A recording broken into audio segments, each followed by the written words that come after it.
ഹരേ രാമ രാമ രാമ ഹരേ ഹരേ, ഹരേ കൃഷ്ണ കൃഷ്ണ കൃഷ്ണ ഹരേ ഹരേ. രാമായ രാമഭദ്രായ രാമചന്ദ്രായ വേധസേ രഘുനാഥായ നാഥായ സീതായ പതയേ നമഃ. കൂജന്തൻ രാമ രാമേതി മധുരം മധുരാക്ഷരം ആരുഹ്യ കവിതാശാഖം വന്ദേ വാൽമീകി കോകിലം. ആത്മീയഗിരിസംഭൂതം രാമം ഭോനിധി സംഗത ശ്രീമദ് രാമായണീ ഗംഗാ പുനാതു ഭുവനത്രയം. എല്ലാ ശ്രോതാക്കൾക്കും നമസ്കാരം. വിവിധ രാമായണങ്ങളെക്കുറിച്ചുള്ള പ്രഭാഷണ പരമ്പരയുടെ 58ാം ഘട്ടത്തിലേക്ക് പ്രവേശിക്കുകയാണ്. നമ്മൾ കണ്ടുകൊണ്ടിരുന്നത് ഭരതനും ശ്രീരാമനും തമ്മിലുള്ള സംവാദമാണ്. ജ്യേഷ്ഠനാണ് രാജ്യത്തിന് സർവ്വഥാധികാരി എന്നും അതുകൊണ്ട് താൻ രാജസിംഹാസനത്ത് ഭരണം ഏറ്റെടുക്കില്ല എന്നുമാണ് ഭരതൻ്റെ നിലപാട്.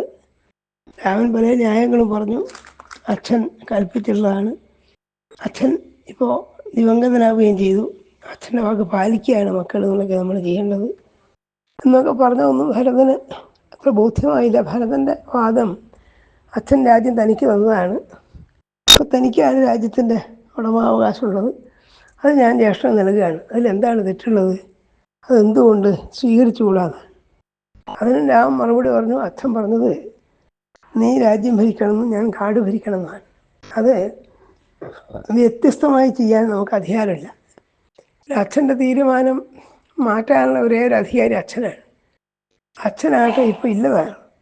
അച്ഛൻ മരിച്ച നിലയ്ക്ക് അച്ഛൻ്റെ വാക്ക് പാലിക്കുക എന്നല്ലാതെ അത് ഭേദഗതി ചെയ്ത് വേറൊരു തരത്തിൽ വേറൊരു സമ്പ്രദായത്തിലാക്കാൻ നമുക്ക് അധികാരമില്ല എന്നൊക്കെയായിരുന്നു രാമൻ്റെ വാദം. അപ്പോൾ എനിക്ക് ശ്രീരാമൻ വീണ്ടും ആ വ്യഞ്ജനങ്ങളുടെ മധ്യത്തിൽ വെച്ചിട്ട് ഭരതനോട് പറയാണ്, പുനരേവം ബ്രുവാനന്ദം ഭരതൻ ലക്ഷ്മണാഗ്രജ പ്രത്യുവാചക ശ്രീമാൻ ജ്ഞാതിമധ്യേ സുസംസ്കൃതം. ലക്ഷ്മണാഗ്രജനായ രാമൻ പറഞ്ഞു. ഇവിടെ വേറൊരു യുക്തി പ്രയോഗിക്കുകയാണ് രാമൻ ചെയ്യുന്നത്. അതായത് അതുവരെ രാമായണത്തിൽ ഒരിക്കലും പരാമർശിക്കാത്തത് ഇനി പരാമർശിക്കപ്പെടാത്തതുമായ ഒരു സംഗതിയാണിത്. ഇവിടെ രാമൻ പറയുന്നത്, അല്ലയോ ഭരത, നീ മനസ്സിലാക്കാതെ പോകുന്നൊരു കാര്യം, നമ്മുടെ അച്ഛനായ ദശരഥൻ എൻ്റെ അമ്മയായ കൈകേയിയെ വിവാഹം ചെയ്യുന്ന സമയത്ത് കൈകേയിയുടെ പിതാവിനോട് പറഞ്ഞിട്ടുണ്ട്, ഇവൾക്കുണ്ടാകുന്ന മകന് ഞാൻ രാജ്യം കൊടുത്തുകൊള്ളാം, രാജ്യശുൽക്കം വാഗ്ദാനം ചെയ്തിട്ടുണ്ട്. പഴയ കാലത്ത് അങ്ങനെയുണ്ട്. കന്യകയെ വിവാഹം കഴിക്കുമ്പോൾ കന്യകയുടെ പിതാവ് ആവശ്യപ്പെടുന്നതോ ഇപ്പോൾ ശുൽക്കമായിട്ട് കൊടുക്കണം. ഇവിടെ രാജ്യശുൽക്കമായിട്ട് ഇവൾക്ക് സന്തതി ഉണ്ടായാൽ ആ സന്തതിക്ക്, ആ ആൺകുട്ടിക്ക് രാജ്യം പ്രദാനം ചെയ്യാൻ അച്ഛൻ വാഗ്ദാനം ചെയ്തിട്ടുണ്ട്. ഇത് വേറെ ദിക്കിൽ രാമായണത്തിൽ പ്രതിപാദിച്ചിട്ടില്ല. എവിടെ നിന്നാണ് രാമൻ മനസ്സിലാക്കിയതെന്ന് ഊഹിക്കാനും നമുക്ക് വിഷമമാണ്. എന്തായാലും ആ ഒരു വാക്കുകൊണ്ടാണ് ദശരഥൻ കൈകേയിയുടെ വാദത്തിനെതിരായി ഒന്നും പറയാതെ കൈകേയിക്ക് വരം കൊടുക്കാൻ സന്നദ്ധനായത്. അപ്പോൾ നമ്മൾ മനസ്സിലാക്കുന്നത് പോലെ പണ്ട് ദേവാസുര യുദ്ധത്തിൽ സഹായിക്കാൻ പോയ സമയത്ത് ചെയ്ത കൈകേയി ചെയ്ത ത്യാഗത്തിന് പ്രത്യുപകാരമായിട്ടല്ല വാസ്തവത്തിൽ ഈ രാമാഭിഷേകം നിർത്തിവെച്ചിട്ട് ഭരതനെ അഭിഷേകം ചെയ്യാമെന്ന് അദ്ദേഹം സമ്മതിക്കേണ്ടി വന്നു. അത് നേരിട്ട് പറയുകയൊന്നും ചെയ്തില്ല എന്ന് നമ്മൾ കണ്ടു കഴിഞ്ഞു. പക്ഷെ അദ്ദേഹത്തിന് കൈകേയി എതിർക്കാൻ സാധിക്കാതെ പോയത് താൻ തന്നെ പണ്ട് കൈകേയിയുടെ അച്ഛനോട് ഇങ്ങനെ ഒരു വാഗ്ദാനം ചെയ്തിട്ടുണ്ട് എന്നതുകൊണ്ടാണ്. അപ്പം പക്ഷെ ഇത് ഒരു ദിക്കിലും വേറെ ദിക്കിലും രാമായണത്തിൽ പറയുന്നുമില്ല. ദേശമംഗലത്തെ വാര്യരുടെ പ്രസിദ്ധമായ അയോധ്യ രാജധാനിയിലെ അന്തർനാടകങ്ങൾ എന്നുള്ള ദീർഘലേഖനത്തിൽ ഈ കാര്യം പണ്ടേ എടുത്ത് ചൂണ്ടിക്കാണിച്ചിട്ടുണ്ട്. അതാണ് ഇവിടെ എതിരായിട്ട്, അഥവാ ഭരതൻ്റെ ആവശ്യം താൻ നിരാകരിക്കാനുള്ള ന്യായമായിട്ട് ഇപ്പോൾ രാമൻ പറയുന്നത്. അതായത് നമ്മൾ എൻ്റെ അമ്മയായ കൈകേയി പറഞ്ഞുകൊണ്ട് മാത്രമല്ല യഥാർത്ഥത്തിൽ ദശരഥന് ഇതിന് വഴങ്ങേണ്ടി വന്നത്. ദശരഥൻ കൈകേയിക്ക് വരം കൊടുക്കുന്ന രൂപത്തിൽ പറയല്ല, അതിന് മുമ്പ് തന്നെ കൈകേയിയുടെ പിതാവിനോട് തന്നെ രാജ്യം വാഗ്ദാനം ചെയ്തിട്ടാണ്. അപ്പോൾ അത് ആ സത്യത്തെ കൂടി പാലിക്കാനാണ് ദശരഥൻ ഇങ്ങനെയൊക്കെ ചെയ്തത്. അല്ലാതെ പൊതുവെ കരുതുന്ന പോലെ കൈകേയി കൊടുത്തൊരു വാക്ക് പാലിക്കാൻ വേണ്ടി മാത്രമല്ല താൻ തന്നെ വിവാഹാവസരത്തിൽ കൈകേയിയുടെ പിതാവിനോട് ഇങ്ങനെ വാഗ്ദാനം ചെയ്തിരുന്നു. അങ്ങനെ വാഗ്ദാനം ചെയ്യാനുള്ള ഒരു ന്യായം നമുക്ക് ആലോചിച്ചാൽ മനസ്സിലാവും. കൗസല്യക്കോ സുമിത്രയ്ക്കോ ഒന്നും സന്താനങ്ങളുണ്ടായില്ല. സന്താനം ഉണ്ടാകും എന്നുള്ള പ്രതീക്ഷ ഇവർക്ക് നശിച്ചിരിക്കണം. അതിലേക്ക് പിന്നെ കൈകേയിക്കുണ്ടാകുന്ന അവന് രാജ്യം കൊടുക്കുന്നതിൽ വിപ്രതിപത്തിയോ വിഷമമൊന്നും ഉണ്ടാവാനിടയില്ല. പക്ഷെ കാലം കഴിഞ്ഞപ്പോൾ കൈകേയും പ്രസവിച്ചില്ല. അവസാനം പുത്രകാമേഷ്ടിയാഗം ചെയ്തു. പുത്രകാമേഷ്ടിയുടെ ഫലമായിട്ട് 3 പത്നിമാർക്കും സന്താനങ്ങളുണ്ടായി. അപ്പോൾ അത്രയും കാലം കഴിഞ്ഞ നിലയ്ക്ക് പണ്ട് ചെയ്ത പ്രതിജ്ഞ നിലനിൽക്കുന്നില്ല എന്ന് ദശരഥൻ വിചാരിച്ചിരിക്കണം. എന്നാൽ അദ്ദേഹത്തിന് അതിനെക്കുറിച്ച് ശങ്കയുണ്ടായിരുന്നു. അതുകൊണ്ടാണ് നമ്മൾ ആദ്യത്തിൽ കണ്ടു, അയോധ്യാകാന്ഡത്തിൻ്റെ ആദ്യത്തിൽ കണ്ടു, വലിയൊരു ജനസഭ വിളിച്ചു കൂട്ടിയിട്ട് പൗരപ്രമുഖന്മാരുടെയും ജനപദത്തിലെ നേതാക്കന്മാരുടെയൊക്കെ അനുവാദത്തോടെയാണ് അദ്ദേഹം രാമൻ്റെ അഭിഷേകം നിശ്ചയിക്കുന്നത്. അതിന് കാരണം താനിങ്ങനെ ഒരു വാക്ക് പറഞ്ഞിട്ടുണ്ട് എന്നുള്ള ആ ഒരു മനസാക്ഷിക്കുത്ത് ദശരഥനുണ്ടായിരിക്കണം. അപ്പോൾ അതിനെ മറികടക്കണമെങ്കിൽ ജനങ്ങളുടെ പിന്തുണ ആവശ്യമുണ്ട്. അതുകൊണ്ടും കൂടി ആയിരിക്കണം അങ്ങനെ ചെയ്തതെന്ന് അർത്ഥം. അവിടെയാണ് കേകയ രാജാവിനെയും ജനക മഹാരാജാവിനെയും ആ യോഗത്തിലേക്ക് ക്ഷണിച്ചിട്ടില്ല എന്ന് പ്രത്യേകം അവിടെ പറയുകയും ചെയ്തിട്ടുണ്ട്. ക്ഷണിക്കാതിരിക്കാൻ കാരണം അവരിതറിയെങ്കിൽ അവർ ഈ രാമനെ അഭിഷേകം ചെയ്യാൻ ദശരഥൻ തീരുമാനിച്ചാൽ അതിനെ എതിർക്കും. കാരണം അത് സത്യസന്ധമല്ല. കൈകേയിയുടെ പിതാവിനോട് മുമ്പ് ഇങ്ങനെ വാഗ്ദാനം ചെയ്തതാണല്ലോ. അതുകൊണ്ട് കൈകേയി പുത്രനാണ്, ഭരതനാണ് രാജ്യത്തിന് അവകാശി എന്ന് അവർ ന്യായമായി വാദിച്ചു എന്ന് വരാം. തൻ്റെ മകളെ ഭർത്താവാണ് ശ്രീരാമനെങ്കിൽ പോലും ജനകൻ അന്യായമായിട്ട് തൻ്റെ രാമമാതാവിന് രാജ്യം വേണമെന്ന് വാദിക്കില്ല. അദ്ദേഹം വളരെ സത്യസന്ധനും ധാർമ്മികനൊക്കെയാണ്. അതുകൊണ്ടാണ് ഈ 2 കൂട്ടരെയും ആ വലിയ യോഗത്തിലേക്ക് ദശരഥൻ ക്ഷണിക്കാതിരുന്നത്. ആ ഭാഗത്ത് പ്രത്യേകം പറയുന്നുണ്ട്, അവർ പ്രിയമായത് അവർ പിന്നീട് കേട്ടുകൊള്ളട്ടെ എന്നാണ് ദശരഥൻ പറഞ്ഞത്. അപ്പം ഇതൊക്കെ കൂടി ആലോചിച്ച് നോക്കുമ്പോൾ ഇതാണ് യഥാർത്ഥത്തിൽ ദശരഥൻ്റെ വാക്ക്. അച്ഛൻ്റെ സത്യമായി താൻ കരുതുന്നതെന്നാണ് രാമൻ പറഞ്ഞുകൊണ്ടിരുന്നത്. അല്ലാതെ കൈകേയി മാതാവിനോട് പണ്ട് കൊടുത്തിട്ടുള്ള വരത്തിന് മാത്രമല്ല അച്ഛൻ്റെ സത്യം. അച്ഛൻ്റെ സത്യം എന്താണ്? ആ അമ്മയെ വിവാഹം കഴിക്കുന്ന സമയത്ത് തന്നെ അവളുടെ പിതാവിനോട് രാജ്യം തരാമെന്ന് അച്ഛൻ പറഞ്ഞിട്ടുണ്ട്. അതെനിക്കറിയാമെന്നാണ്. ഇവിടെ നിന്നാണ് രാമന് അറിവ് കിട്ടിയെന്നൊന്നും ഇന്നത്തെ എനിക്ക് രാമായണം വായിച്ചാൽ മനസ്സിലാക്കാൻ ബുദ്ധിമുട്ടാണ്. അവൾ വേറെ ഒരു ദിക്ക് പരാമർശിച്ചിട്ടുമില്ല. അതായത് ഇവിടെ ഇങ്ങനെ പറയാണ്, ഉപപന്നവിധം വാക്യം യസ്ത്വമേവാം അഭാഷഥ ജാതപുത്രോ ദശരഥാൽ കൈകേയ്യാൻ രാജസത്തമാൽ. ആദ്യം ഭരതൻ പോർത്തുകയാണ്, നിൻ്റെ വാക്കുണ്ടല്ലോ, നിനക്ക് രാജ്യം വേണ്ട, ഞാനത് സ്വീകരിക്കണം എന്നൊക്കെ നീ പറയുന്നത് നന്നായി. ദശരഥൻ്റെയും കൈകേയിൻ്റെയും പുത്രനായ നിനക്ക് ഉചിതമായ വാക്കാണ് നീ പറയുകയൊക്കെ ചെയ്തത്. പക്ഷെ നീ ഒരു കാര്യം മനസ്സിലാക്കേണ്ടതുണ്ട്. എന്താണ്? പുരാഭ്രാതാപിതാനസ മാതരന്തേ സമുദ്വഹൻ മാതാമഹേ സമാശ്രൗഷിയിൽ രാജ്യശുൽക്കമനുത്തമം. നമ്മുടെ അച്ഛൻ പണ്ട് നിൻ്റെ അമ്മയെ വിവാഹം കഴിക്കുന്ന സമയത്ത് മാതാമഹേ സമാശ്രൗഷി എന്നാണ്. നിൻ്റെ മാതാമഹനോട്, മാതാമഹൻ്റെ അമ്മയുടെ അച്ഛൻ കൈകേയിയുടെ പിതാവിനോട് വാഗ്ദാനം ചെയ്തിട്ടുണ്ട് രാജ്യശുൽക്കമനുത്തമം. രാജ്യം ശുൽക്കമായിട്ട് വാഗ്ദാനം ചെയ്തിട്ടുണ്ട്. രാജ്യം കൈകേയിക്കുണ്ടാകുന്നവന് കൊടുക്കാമെന്ന് അന്ന് പറഞ്ഞിട്ടുണ്ട് എന്നർത്ഥം. ആ കാര്യം എനിക്കറിയാവുന്നതുകൊണ്ടാണ് ഞാൻ അച്ഛൻ്റെ വാക്ക് പാലിക്കുന്നത് എന്നർത്ഥം. അല്ലാതെ ഇപ്പോഴും ഈ അഭിഷേകം, രാമൻ അഭിഷേകം നിശ്ചയിച്ച സമയത്ത് കൈകേയി ചോദിച്ച വരത്തിൻ്റെ ബലത്തിലല്ല, മറിച്ച് നമ്മുടെ അച്ഛൻ വിവാഹ അവസരത്തിൽ തന്നെ കൈകേയിയുടെ പിതാവിനോട് ഇത് വാഗ്ദാനം ചെയ്തിട്ടുള്ളത്. അതറിയുന്നതുകൊണ്ടാണ് ഞാൻ. അതുകൊണ്ട് അച്ഛൻ്റെ വാക്കിൽ തെറ്റൊന്നുമില്ല. അച്ഛൻ അന്യായമായി എന്ന് പ്രവർത്തിച്ചു നീ വിചാരിക്കരുത്. നീ വിചാരിക്കുന്ന പോലെ കാമം കൊണ്ട് കൈകേയിക്ക് വശകനായിട്ടാണ് ഇപ്പോൾ എന്നെ കാട്ടിലേക്ക് നിന്നെ രാജാവാക്കാൻ തീരുമാനിക്കുകയും ചെയ്ത് വിചാരിക്കരുത് എന്നാണ് അദ്ദേഹം താല്പര്യം. എന്നിട്ട് പറഞ്ഞു, അതാണ് യഥാർത്ഥത്തിൽ അടിസ്ഥാനപരമായ സത്യം. അതിനെ വരെ പിന്നീട് വന്നു ചേർന്നാണെന്ത് ദേവാസ യുദ്ധത്തിന് പോയപ്പോൾ കൈകേയി സഹായിച്ചു എന്നുള്ളതും കൈകേയിക്ക് 2 വരം വാഗ്ദാനം ചെയ്തു. ആ വരം താൻ ആവശ്യപ്പെടുന്ന സമയത്ത് ഭരിച്ചുകൊള്ളാന്ന് കൈകേയി പറഞ്ഞു. വരം ചോദിച്ചാൽ അങ്ങ് അത് സമ്മതിച്ചിരുമോയെന്ന് വീണ്ടും ദശരഥനോട് കൈകേയി ചോദിച്ച് സത്യം ചെയ്യിച്ച ശേഷമാണ് ഭരതനെ രാജാവാക്കണമെന്നും രാമനെ കാട്ടിലയക്കണമെന്നും പറഞ്ഞത്. അതൊക്കെ നമ്മൾ ഹിസ്റ്ററിക്ക് നേരത്തെ കണ്ടു കഴിഞ്ഞതാണ്. അതുകൊണ്ട് അച്ഛൻ ചെയ്തതിൽ തെറ്റൊന്നുമില്ല. അച്ഛൻ യഥാർത്ഥത്തിൽ തൻ്റെ വാക്ക് പാലിക്കുകയാണ് ചെയ്തത്. അതുകൊണ്ട് ആ സത്യവചനത്തിൽ ഉറച്ചു നിൽക്കുന്നവനാണ് ഞാൻ.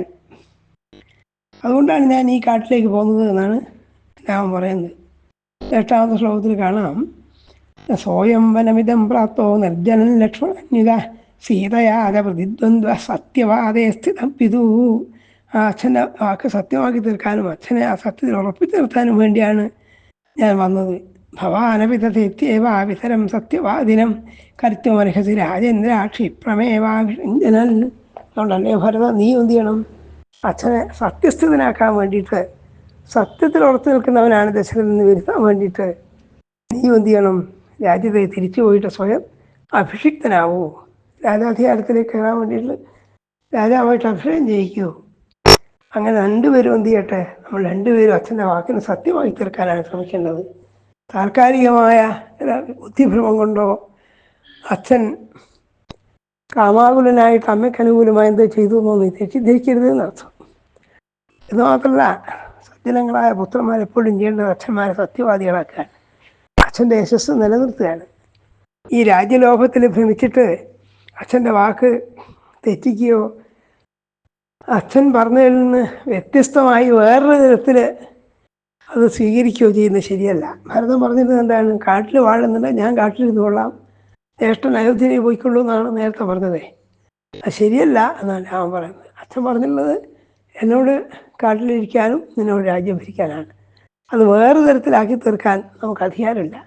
അതുകൊണ്ട് നീ അച്ഛനെ സത്യസ്ഥിതനാക്കാൻ വേണ്ടി, അച്ഛനെ സത്യവാക്കാക്കി തീർക്കാൻ വേണ്ടിയിട്ട് പോയി അഭിഷേകം ചെയ്യുമെന്ന്. ഋണാൻമോദേ രാജാനം മൽകൃതേ ഭരതം പ്രഭും പിതരം ത്രാഹി ധർമ്മജ്ഞ മാതരഞ്ജാഭിനന്ദയാ. നീ എന്ത് ചെയ്യണം? പിതരം ത്രാഹി, പിതാവിനെ രക്ഷിക്കുമെന്ന്. അതായത് ഏതിൽ നിന്ന് രക്ഷിക്കുന്നു? അസത്യവചനത്തിൽ നിന്ന് രക്ഷിക്കൂ. അച്ഛൻ പറഞ്ഞത് ചെയ്തില്ല എന്നുള്ള അപമാനം അച്ഛനുണ്ടാവരുത്. അതുകൊണ്ട് നീ അങ്ങനെ ചെയ്യൂ. ഋണാൻമോദേ രാജാനം, ആ രാജാവിനെ ഈ സത്യവാക്കാകുന്ന ഋണത്തിൽ നിന്ന്, കടത്തിൽ നിന്ന് മോചിപ്പിക്കൂ. ഇതൊരു കടമാണ്. ഒരാളുടെ വാക്ക് പറഞ്ഞു, അത് പാലിക്കുന്നവരെ അതൊരു കടമാണ്. ആ കടത്തിൽ നിന്ന് അച്ഛൻ രക്ഷിക്കുകയാണ് വേണ്ടത്. അങ്ങനെ നീ ചെയ്യൂ. കാരണം മക്കൾ വേണ്ട അതാണല്ലോ. പണ്ട് ഗയൻ എന്ന ചക്രവർത്തി, പ്രസിദ്ധനായ രാജർഷിയായിരുന്നു ഗയൻ. ഭാഗവതത്തിലൊക്കെ ഗയനെക്കുറിച്ചുള്ള പരാമർശങ്ങൾ കാണാം. എന്നാൽ ഗയൻ പണ്ട് ഗയ എന്ന് പറയുന്ന സ്ഥലത്ത് വെച്ചിട്ട്, ഗയൻ്റെ സ്ഥലം തന്നെയാണ് ഗയ, അവിടെ വെച്ചിട്ട് പിതൃക്കൾക്ക് ഗംഭീരമായ ശ്രാദ്ധമൊക്കെ അനുഷ്ഠിച്ചു. അതിനുശേഷം പ്രഖ്യാതമായൊരു പ്രസ്താവന ചെയ്തു. എന്താ പ്രസ്താവനയിൽ പറഞ്ഞത്? പുന്നാം നരക ആദ്യസ്മാൽ പിതരന്ത്രായതേ സുധ തസ്മാൽ പുത്ര ഇതി പ്രോക്ത പിതൃപാതിക സർവതാം. പുന്നാമം, പുത്ത് എന്ന് പറയുന്നതായിരുന്നു നരകം ഉണ്ടാകും. പുന്നാമം എന്ന് അതാണ്. പുത്ത് എന്ന പേരോടുകൂടി നരകത്തിൽ നിന്ന് പിതാവിനെ, അച്ഛനെ ത്രാണനം ചെയ്യുന്നവനാണ്, രക്ഷിക്കുന്നവനാണ് പുത്രൻ. അതുകൊണ്ടാണ് പുത്രൻ എന്ന പേരുണ്ടായതർത്ഥം.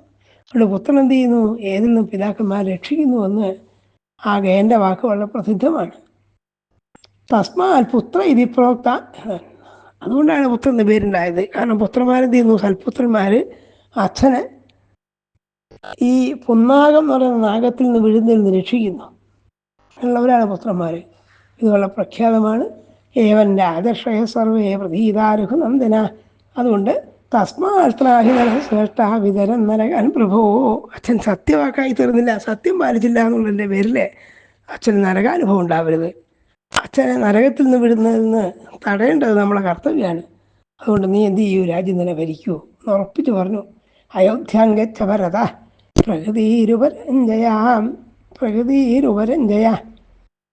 അവിടെ പ്രജകൾ നടത്തലാണ്. അതുകൊണ്ട് ഭരത അയോധ്യയിലേക്ക് പോകൂ, ജനങ്ങളെ വേണ്ടതുപോലെ സംരക്ഷിക്കൂ.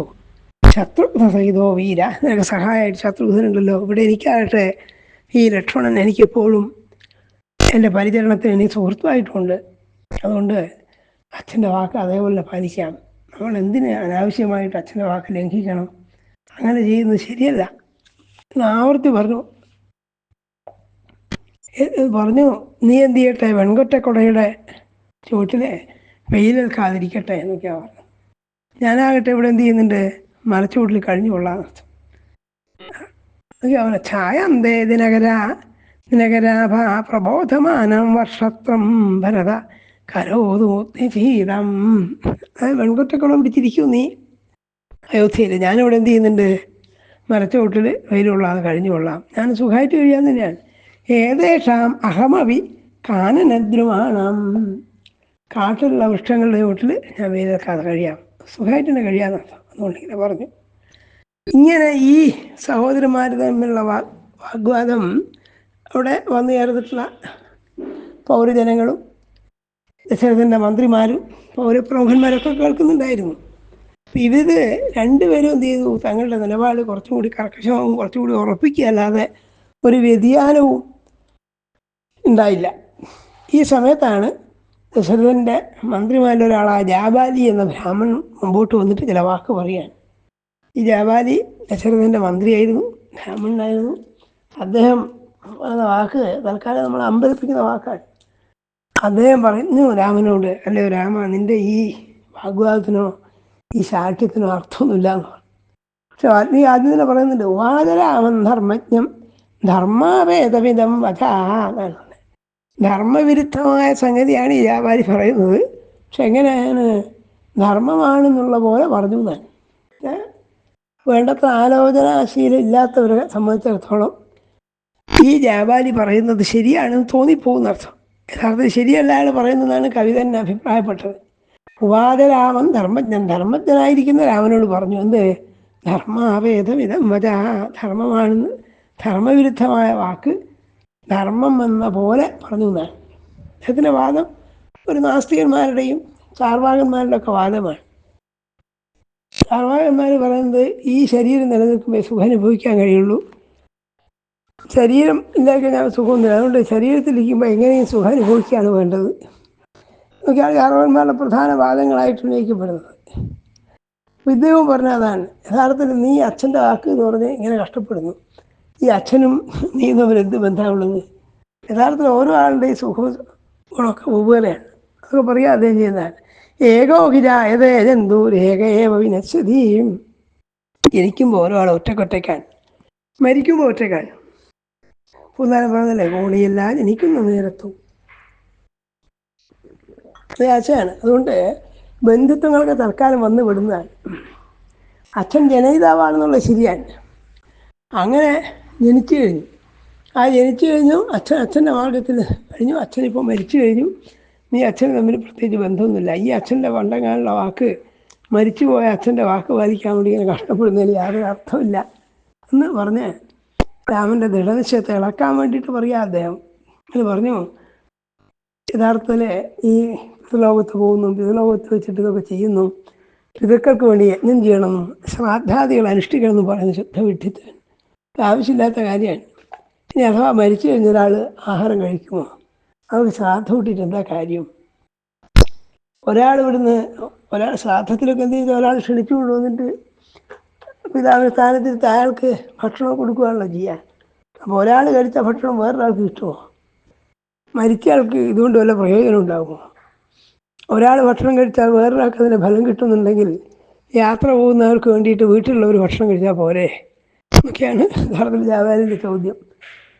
എന്നാൽ പൊതിച്ചോറ് എടുത്ത് നടക്കേണ്ട വിഷയമല്ലല്ലോ. ഇവിടെ ഇരിക്കുന്ന ആൾ, വീട്ടിലിരിക്കുന്ന ആൾ ഭക്ഷണം കഴിച്ചാൽ യാത്ര പോകുന്ന ആൾക്ക് അതിൻ്റെ ഗുണം ലഭിക്കുന്നുണ്ടെങ്കിൽ പാതയോ കിട്ടി നടക്കേണ്ട കാര്യമില്ലല്ലോ എന്നൊക്കെ അദ്ദേഹം ചോദിച്ചത്. അതുകൊണ്ട് ഇതൊക്കെ ശുദ്ധ വിഡ്ഢിത്തമാണ്. യഥാഗ്രാമാന്തരം ഗച്ഛന്നര കശ്ചിൽ ബഹിർവസേൽ ഉത്സൃജ്യ ച തമാവാസം പ്രതിഷ്ഠേതാപരേഹനി. ഗ്രാമാന്തരത്തിൽ ഒരാൾക്ക് യാത്രക്കിടയ്ക്ക് എന്ത് ചെയ്യുന്നു, ഓരോ ആൾ ഓരോ താമസിക്കുന്നു. പഴയ കാലത്ത് കാൽനടയാണല്ലോ പ്രധാനമായിട്ടുള്ളത്. അപ്പോൾ അവിടെ താമസിച്ച് ഏതെങ്കിലും ഗൃഹത്ത് താമസിച്ച് പിറ്റേ ദിവസം എന്ത് ചെയ്തു, ആ വീട് വിട്ടു പോകുന്നു. അത്രയൊക്കെ ബന്ധുത്തേ ഉള്ളൂ ആര് തമ്മിൽ, അച്ഛനായാലും അമ്മയായാലും ഒക്കെ ഉള്ളൂ. അതുകൊണ്ട് മരിച്ചുപോയ അച്ഛനെ വിചാരിച്ചിട്ട് നീ തനിക്ക് അവകാശപ്പെട്ടതും സുഖത്തിനർഹവുമായ രാജ്യം ഉപേക്ഷിക്കരുതെന്ന് പറയാൻ. യഥാർത്ഥത്തിൽ എല്ലാ വിഷയങ്ങളും എല്ലാ ബന്ധുത്വം അത്രയേ ഉള്ളൂ. ഇതിനെപ്പറ്റിയൊന്നും വിചാരിച്ചിട്ട് അങ്ങ് വിഷമിക്കരുത്. ദശരഥൻ യഥാർത്ഥത്തിൽ ഭഗവാൻ ആരും അല്ല എന്ന് തന്നെ പറയുന്നുണ്ട്. നതേ കശ്ചിൻ ദശരഥ ത്വം ച തസ്യന കശ്ചന. ആ ദശരഥൻ നിനക്ക് ആരുമല്ല, നീ ദശരഥനും ആരുമല്ല. ഇതൊക്കെ ജൈവബന്ധം കൊണ്ട് മക്കളുണ്ടാവുന്നു എന്നേ ഉള്ളൂ. അന്യോരാജാതോന്യസ്തു തസ്മാൽക്കുരു ഇതുച്ചതേ. അതുകൊണ്ട് ഈ ഭരതനൊക്കെ പറഞ്ഞു, രാജ്യം സ്വീകരിക്കൂ. ബീജമാത്രം പിതാ ജന്തോ ശുക്ലം ശോണിതമേവ സംയുക്തം ഋതുവൻ മാത്ര പുരുഷസ്യേഹ ജന്മതൽ. അതായത് ഋതുകാലത്ത് ഭാര്യയെ പ്രാപിച്ചിട്ട് മക്കളുണ്ടാവുന്നു, സന്താനങ്ങൾ ബീജത്തിൽ ജനിക്കുന്നു. ആ ഒരു ബന്ധം മാത്രമേ ഉള്ളൂ എന്ന് പറയുകയാണ്. അത് വളരെ സ്വാഭാവികമായ ജൈവികമായ ബന്ധം കൊണ്ടുണ്ടായിട്ടുള്ളതാണ്. അതിന് വേണ്ടിയിട്ട് നമ്മളെ ജീവിതം തുലയ്ക്കേണ്ട കാര്യമില്ല നോട്ടിലാണ് ജാബാലി പറയുന്നത്. യഥാർത്ഥത്തിൽ ആ രാജാവ് ദശരഥനായിട്ട് എത്തേണ്ടതിൽ എത്തിക്കഴിഞ്ഞു, സ്വർഗം പ്രാപിച്ചു എന്ന് വേണമെങ്കിൽ പറയാം. പിന്നെ അങ്ങ് എന്തിന് അദ്ദേഹം ജീവിക്കുന്ന കാലത്ത് പറഞ്ഞ വാക്കിനെ പറ്റിയൊക്കെ ആലോചിച്ച് ദുഃഖിക്കണം? ഇതൊക്കെ വിട്ടിത്താണെന്ന് ആവർത്തി പറയാൻ. സാധാരണ മരിച്ചു കഴിഞ്ഞാൽ അഷ്ടകാശ്രാദ്ധം മുതലായ ചില ശ്രാദ്ധങ്ങളൊക്കെ പിതൃക്രിയയുടെ ഭാഗമായി ചെയ്യാറുണ്ട്. അതൊക്കെ അനാവശ്യമാണ്. അഷ്ടകാപിതദേവത്വ നിത്യം പ്രസതോജന അന്നസ്യോപദ്രവം വച്ചാമദോഹിക്കും അശിഷ്യധീയും. ഈ അന്നത്തിൻ്റെ ഒക്കെ വ്യർത്ഥമായ വ്യയം, ചെലവ് അല്ലാതെ ചെലവ് ചെയ്യലാണ്. മരിച്ചവരെങ്ങനെയാണ് അന്നം ഭക്ഷിക്കാൻ പോകുന്നത്? നേരത്തെ പറഞ്ഞല്ലോ, യാഗം ചെയ്യുക, ദാനം ചെയ്യുക, ദീക്ഷ അനുഷ്ഠിക്കുക, തപസ് ചെയ്യുക എന്നൊക്കെ നിർദ്ദേശിക്കുന്ന ശാസ്ത്രഗ്രന്ഥങ്ങളുണ്ടല്ലോ, അതൊക്കെ സമർത്ഥന്മാർ എഴുതി ഉണ്ടാക്കിയതാണ്. തങ്ങൾക്ക് കിട്ടാൻ വേണ്ടി ഉണ്ടാക്കിയതെന്നർത്ഥം. ധൂർത്തന്മാരും ഒക്കെയാണ് ഈ വേദങ്ങളൊക്കെ എഴുതി ഉണ്ടാക്കിയിട്ടുള്ളത്. അതിലിങ്ങനെയൊക്കെ പിതൃശ്രാദ്ധത്തെ പറ്റിയൊക്കെ പറയുന്നുണ്ട്, ശരിയാണ്. അതൊക്കെ സ്വാർത്ഥികളായ ആളുകൾ എഴുതി ഉണ്ടാക്കിയിട്ടുള്ളതാണ്. ഇതൊക്കെ നാസ്തികന്മാരുടെ വാദമാണ്. അതുകൊണ്ട് ഇതൊന്നും നീ വിശ്വസിച്ചിട്ട് കഷ്ടപ്പെടേണ്ട ഒരു കാര്യമില്ല. സനാസ്തി പരമിത്യേത് കുരു ബുദ്ധി മഹാമതേ പ്രത്യക്ഷം തഥാധിഷ്ഠ പരോക്ഷം പൃഷ്ഠത കുരു. പ്രത്യക്ഷമായിട്ട് എന്തുണ്ടോ അത് വിശ്വസിക്കൂ. അത് ചാർവാകന്മാരുടെ പ്രധാന വാദമാണ്. ഈ കാണുന്നതും തൊട്ടറിയാവുന്നതായ ലോകത്തിലല്ലാതെ പരലോകാദികളിൽ വിശ്വസിച്ചിട്ട് വെറുതെ കഷ്ടപ്പെടേണ്ട കാര്യമില്ല. ഇത് പ്രത്യക്ഷ ലോകമാണ്. നമുക്ക് തൊട്ടനുഭവിക്കാവുന്ന, കണ്ടനുഭവിക്കാവുന്ന, ഇന്ദ്രിയവേദ്യമായിരിക്കുന്ന ഒരു ലോകമുണ്ട്. ആ ലോകത്തെ സ്വീകരിക്കല്ലാതെ പരലോകമൊക്കെ ഉണ്ടെന്ന് വിചാരിച്ചിട്ട് അതിനുവേണ്ടി കഷ്ടപ്പെടേണ്ട ഒരു കാര്യമില്ല. അതുകൊണ്ട് ബുദ്ധിയുള്ളവനതൊന്നും മനക്കെടുന്ന പ്രത്യക്ഷം തഥാധിഷ്ഠ, പ്രത്യക്ഷമായത്. അത് പ്രത്യക്ഷത്തെ കാണാൻ പറ്റുന്നത് മാത്രമല്ല, ഇന്ദ്രിയവേദ്യമായിരിക്കുന്ന ഈ ലോകത്തെ സ്വീകരിച്ചിട്ട് മറ്റൊക്കെ തള്ളിക്കളയുമോ? പരോക്ഷത്തെ പിന്തുണയ്ക്കുന്ന പരോക്ഷം പൃഷ്ഠത കുരു, പരോക്ഷത്തെ പിന്തള്ളിക്കളയുമോ എന്ന് പറയാം. പരോക്ഷത്തിൽ പ്രത്യക്ഷം അല്ലാത്തതൊക്കെ പരോക്ഷമാണ്. അപ്പോൾ ഇന്ദ്രാദി ലോകങ്ങളോ അല്ലെങ്കിൽ പിതൃലോകമൊക്കെ ഉണ്ട്. പിതൃലോകത്തിൽ അച്ഛൻ ഇരിക്കുന്നുണ്ട്. അതുകൊണ്ട് അച്ഛൻ്റെ ഗതിക്ക് വേണ്ടി ഇവിടെ നിന്ന് ശ്രാദ്ധം ചെയ്യണം, അച്ഛൻ്റെ വാക്ക് പാലിക്കണം എന്നൊക്കെ വിചാരിക്കുന്നതൊക്കെ വിഡിത്താണ്. അതുകൊണ്ട് ഈ ബുദ്ധിജീവനതൊക്കെ നിർത്തിയിട്ട് സുഖമായിട്ടിരിക്കൂ എന്ന് പറഞ്ഞു. ഭരണം പറയുന്നത് ചെയ്യാൻ നല്ലതങ്ങനെ. ബുദ്ധിയെ മുൻനിർത്തിയിട്ട് രാജ്യം ഭരിക്കുമോ? രാജ്യസം ത്വം നിഗൃഹണീഷ്വ ഭരതേന പ്രസാദിത. അപ്പോൾ സാധാരണയിൽ ഇത് വളരെ കാര്യമായ വാദമായി തോന്നാം. പക്ഷേ ഇത് കേട്ട് കഴിഞ്ഞപ്പോൾ രാമൻ ആകെപ്പാടെ ക്രോധം കൊണ്ട് ജനിച്ചു. അച്ഛൻ്റെ മന്ത്രി ആയതുകൊണ്ട് അദ്ദേഹം നേരിട്ടൊന്നും പറഞ്ഞില്ല എന്ന് മാത്രം. എന്നാലും ഭരതനോട് മറ്റുള്ളവരോടായിട്ട് പറഞ്ഞതായി ഇത്തരം വാക്യങ്ങളിൽ ഭ്രമിച്ചു പോകരുത്. ഇതൊക്കെ മനുഷ്യനെ വഴിതെറ്റിക്കുന്ന വാദങ്ങളാണ്. ഇങ്ങനെയുള്ള വാദങ്ങൾ ഉന്നയിക്കുന്ന നാസ്തികന്മാരെ വളരെ കപടന്മാരാണ് ഒക്കെ അദ്ദേഹം പറഞ്ഞതാണ്. ഉപാചപരയാ സൂക്ത്യ ബുദ്ധ്യ വിപ്രതിപന്നയാ, ബുദ്ധി ചലിച്ചു പോവാതെ പറഞ്ഞു ഞാൻ. ഇതൊക്കെ കേട്ടിട്ടെന്നാൽ പിന്നെ അദ്ദേഹം പറഞ്ഞതുപോലെ രാജ്യം സ്വീകരിക്കാൻ എളുപ്പ വഴിയായി. അതൊന്നും വിചാരിച്ചിട്ട് തൻ്റെ പഴയ നിലപാടിൽ നിന്നൊരു വ്യത്യാസവും രാമൻ വരുത്തിയില്ല. എന്നിട്ട് പറഞ്ഞു, യഥാർത്ഥത്തിൽ ധർമ്മവിരുദ്ധമായിട്ടും മര്യാദ വിട്ടിട്ടാണ് പറഞ്ഞതാണ്. ഒരുപക്ഷെ എനിക്ക് പ്രിയമായിരിക്കുന്നു വിചാരിച്ചിട്ടായിരിക്കാം ജാബാലി താങ്കളിത് പറഞ്ഞത്. ഭവാൻ മേ പ്രിയകാമാർത്ഥം വചനം യതിഹോക്തവാൻ, എനിക്ക് പ്രിയമാണെന്ന് വിചാരിച്ചിട്ട് പറഞ്ഞതായിരിക്കാം അയാൾ. പക്ഷെ എനിക്കത് പ്രിയമായിട്ട് തോന്നുന്നില്ല. അങ്ങ് യഥാർത്ഥത്തിൽ അകാര്യമാണ് പറഞ്ഞത്, കാര്യമല്ല പറഞ്ഞത്. അകാര്യം കാര്യസങ്കാശം, കാര്യമാണ് എന്നതുപോലെ അകാര്യം പറയുകയാണെങ്കിൽ ചെയ്തത്. നിർമ്മര്യാദസ്തു പുരുഷ പാപാചാരസമന്വിത, പാപം ചെയ്യുന്ന മനുഷ്യന്മാരെ ഇതൊക്കെ ആദരിക്കുള്ളൂ, അല്ലാത്തൊരാളും ഇത് സ്വീകരിക്കില്ല. കാരണം ഇങ്ങനെയൊക്കെ പറഞ്ഞു തുടങ്ങിയാൽ ഒരു വാക്കിനൊരു വിലയില്ലാതാവും. എല്ലാ തരത്തിലുള്ള സദാചാര മര്യാദകളെയും എത്രയോ കാലമായി അംഗീകരിക്കപ്പെട്ടു പോകുന്ന ചില സാമാന്യ മര്യാദകളെയും നിർദ്ദയം തള്ളിക്കളയലാവും. അച്ഛൻ്റെ വാക്കൊന്നും പാലിക്കേണ്ടതില്ല. അച്ഛനും അമ്മയും ശരീരസുഖത്തിന് വേണ്ടി ഇതുള്ള സംഭവഗാദികളിൽ നിന്നാണ് മക്കളൊക്കെ ജനിച്ചത്. അതിലപ്പുറം അവരോട് യാതൊരു ബാധ്യതയില്ല എന്നൊക്കെ വാദിച്ചു തുടങ്ങിയാൽ ധാർമ്മികമായ അടിസ്ഥാനങ്ങളൊക്കെ നഷ്ടപ്പെടും. ഇതൊക്കെയാണ് രാമൻ പറഞ്ഞതിൻ്റെ താല്പര്യതാണ്. യഥാർത്ഥത്തിൽ ഇങ്ങനെ പറഞ്ഞു തുടങ്ങിയാൽ എന്ത് ചെയ്യും? എല്ലാം തകിടം പറയുക ചെയ്യുക. അധർമ്മം ധർമ്മവേഷേണായ ദഹ്യൻ ലോകസങ്കലം അഭിവത്സ്യേശു ഭംഗിത്വ ക്രിയാം വിധിവർജിതം. തൽക്കാലത്തെ ഈ സുഖപ്രദമായതും നമുക്ക് ഇന്ദ്രിയഗോചരമായ ലോകമാത്രത്തെ വിശ്വസിച്ചിട്ട് അതിൻ്റെ സുഖത്തിനും അതിൻ്റെ ഭോഗത്തിനും വേണ്ടി എന്ത് ചെയ്യാന്ന് പറഞ്ഞു കഴിഞ്ഞാൽ ലോകയെ ദുർവൃത്തൻ ലോകദൂഷണം, ലോകത്തെ ദുഷിപ്പിക്കുന്നതായി തീരും. അങ്ങനെയുള്ള വാക്കൊക്കെ കേട്ടിട്ട് ഞാൻ അച്ഛൻ്റെ വാക്കിന് കേട്ടാൽ എന്നെ ആര് ബഹുമാനിക്കും? അതുകൊണ്ട് അങ്ങ് ചെയ്തൊന്നും അത്ര ശരിയല്ല എന്നർത്ഥം. ഋഷയസ്ത്രീപദേ വാച്ച സത്യമേ മഹിമേ നിരേ സത്യവാദീഹി ലോകേസ്മിൻ പരം ഗച്ഛതി അക്ഷയം. സത്യവാദികൾക്കാണ് ലോകത്തിൽ എപ്പോഴും നന്മ ഉണ്ടാവുള്ളൂ. സത്യവരനായിരിക്കുക എന്നുള്ളത് വളരെ പ്രധാനപ്പെട്ടതാണ്. യഥാർത്ഥത്തിൽ ഈ പറഞ്ഞത്, ഈ ജാബാലി പറഞ്ഞതൊക്കെ അങ്ങനെ രാകുലീനമാണ്. സത്യമാണ് യഥാർത്ഥ ലോകത്തെ എപ്പോൾ നിലനിർത്തുന്നത്. സത്യമേവേശ്വരോ ലോകേ സത്യേ ധർമ്മസദാചിത. സത്യത്തിലാണ് ധർമ്മം പോലും ആശ്രയിച്ചിരിക്കുന്നത്. അങ്ങനെയൊക്കെ ആ സത്യത്തെ ഞാൻ വിട്ടുകളയണമെന്ന് ഉപദേശിക്കുന്നത് ശരിയല്ല. അങ്ങനെയാണ് ഈ ലോകം മുഴുവൻ ജയിച്ചിട്ട് പോലും സത്യം പാലിക്കുന്നവനെ ലോകം ബഹുമാനിക്കുന്നു. അങ്ങനത്തെ ഉള്ള ആളല്ലോ കുലത്തെ പാലിക്കുന്നു. അങ്ങനെയുള്ള ആൾ സ്വർഗത്തിൽ പൂജിക്കപ്പെടുന്നു. അതുകൊണ്ട് സത്യത്തെ ഒരിക്കലും നിന്ദിക്കരുത്. ആ സത്യവാക്കിനെ തള്ളിക്കളയാൻ പറ്റില്ല. സോഹം പിതൃനിർദ്ദേശം കൊണ്ട് ഞാൻ അച്ഛൻ്റെ നിർദ്ദേശത്തെ കിമർത്തെന്നാന് വാലയെ, അല്ലെങ്കിൽ ഞാൻ എന്തിനാണ് അച്ഛൻ്റെ വാക്കിനെ തള്ളിക്കളയേണ്ടത്? തള്ളിക്കളയാൻ ഒരേ ഒരു ന്യായം എന്താണ്? രാജ്യഭോഗത്തിലുള്ള ആസക്തി കൊണ്ടാണെന്ന് ലോകം വിചാരിക്കും. അല്ലാതെ ഞാൻ അച്ഛൻ്റെ വാക്കിനെ തള്ളിക്കളയേണ്ട ഒരു കാര്യമില്ല. അതെപ്പോഴും പാലിക്കപ്പെടേണ്ടതാണ്. മകൻ എന്നുള്ളവർക്ക് അതിൻ്റെ ഉത്തരവാദിത്തമാണ്. അത് ഞാൻ പാലിക്കാതിരിക്കില്ല എന്നർത്ഥം. യഥാർത്ഥത്തിൽ പാപം എന്ന് പറഞ്ഞാൽ ശരീരം കൊണ്ട് നേരിട്ട് കൈകാലുകളെ കൊണ്ട് ചെയ്യുന്നത് മാത്രമല്ല. കായേന ഗുരുതേ പാപം മനസാ സമ്പ്രധാരിവത് അനതഞ്ചിഹ്വയാജാഹ ത്രിവിധം കർമ്മബാധകം. 3 തരത്തിലാണ് പാപങ്ങളുള്ളത്. ശരീരം കൊണ്ട് ചെയ്യുന്ന കായം ശരീരം കൊണ്ട് ചെയ്യുന്നതാണ്. മറ്റത് മനസ്സുകൊണ്ട് വിചാരിക്കുന്നതാണ്.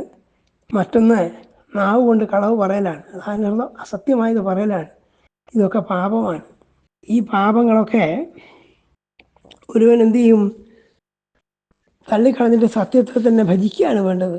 അതുകൊണ്ട് ഞാൻ അങ്ങനെപ്പോലുള്ള ഒരാളെ യഥാർത്ഥത്തിൽ അച്ഛൻ മന്ത്രിയായി സ്വീകരിച്ചല്ലോ എന്ന് വിചാരിച്ചിട്ട് അച്ഛനെ പറ്റി എനിക്ക് വിഷമം തോന്നുന്നുണ്ടെന്നാണ് രാമൻ പറഞ്ഞത്.